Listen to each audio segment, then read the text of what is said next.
Beloved ones, there are moments in life when the path forks, when the heart races, when the mind screams, when every cell in your body wants to react.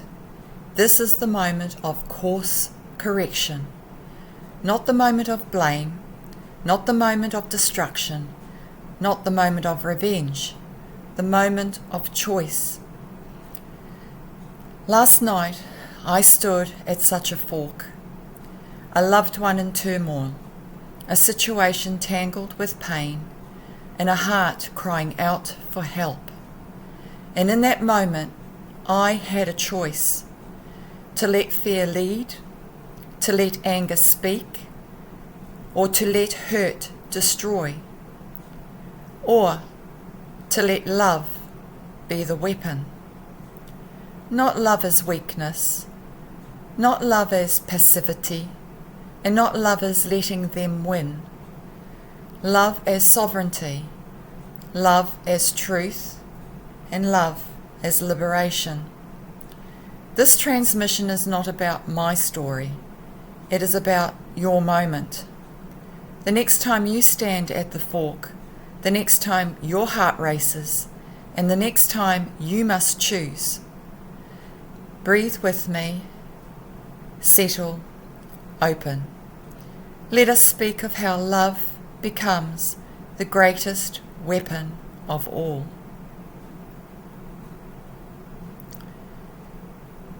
What love is not. First, let us clear the field. Let us name what love is not, so we can recognize what it is. Love is not passivity. I'll just let it happen. Enabling.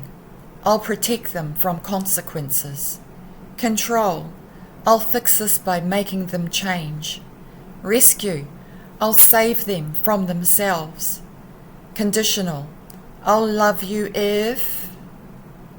These are not love. These are fear wearing love's mask. When we operate from these places, we disempower the one we love, perpetrate the cycle, lose our own sovereignty, and feed the illusion. This is not course correction. This is course repetition. So what is love as a weapon? Love as a weapon is truth spoken with compassion, not to wound, but to wake. Boundaries held with grace, not to punish, but to protect. Grace held without agenda, not to control, but to honor free will. Hope offered without demand, not to fix, but to empower. This is the weapon that liberates. This is the weapon that corrects course. And this is the weapon that heals. The practice of course correction. So how do we navigate the fork? How do we choose love as our weapon? Here is a practice, simple, sovereign, and powerful. When the heart races, breathe. When the mind screams, listen. When the body tenses, soften. This is not weakness. This is sovereignty gathering itself. Name the truth to yourself first. What is really happening here? What am I feeling? Hurt, fear, anger, love? What do I truly want for this soul? Truth is the foundation of love. Without truth, love becomes illusion. Speak from love, not from hurt. Before you speak, ask, am I speaking to wound or to wake? If your words come from hurt, pause. If your words come from love, proceed. Love does not need to hurt to be heard. Love does not need to shame to be seen. Honour free will. You cannot choose for another. You cannot force awakening, and you cannot control the outcomes. Your role is not to fix. Your role is to illuminate. Release the outcome. Speak your truth. Hold your boundary and offer your love. Then release. This is not abandonment. This is sovereignty. When you operate from these steps, you empower the other to choose. Protect your own energy. Break the cycle of reaction. Anchor a new frequency. This is course correction. This is love wielding love. Seeing potential in the pain. There is one more piece to this practice, one more frequency to anchor. See the potential in the pain. When someone is acting from hurt, from fear, from illusion, it is easy to see only the wound. It is easy to label them the problem. It is easy to write them off. But what if their pain is a call? What if their behaviour is a cry? And what if their illusion is a veil over a soul that remembers? This is not enabling. This is discernment.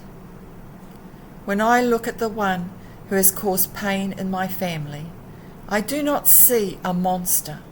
I see a soul in torment. I see a being who has forgotten who they are. I see potential buried, but not destroyed. This is love as a weapon, not to destroy the one who hurts, but to liberate the soul beneath the wound. When you operate from this frequency, you do not absorb their pain, you do not enable their behaviour, and you do not lose your boundary. You hold the vision of who they can be. You speak the truth of who they are. You offer the love that wakes them up. This is not easy. This is not passive. This is sovereign love in action. And when you choose this path, you do not just correct one course. You anchor a new frequency for all. This is how love changes everything. The weapon that heals.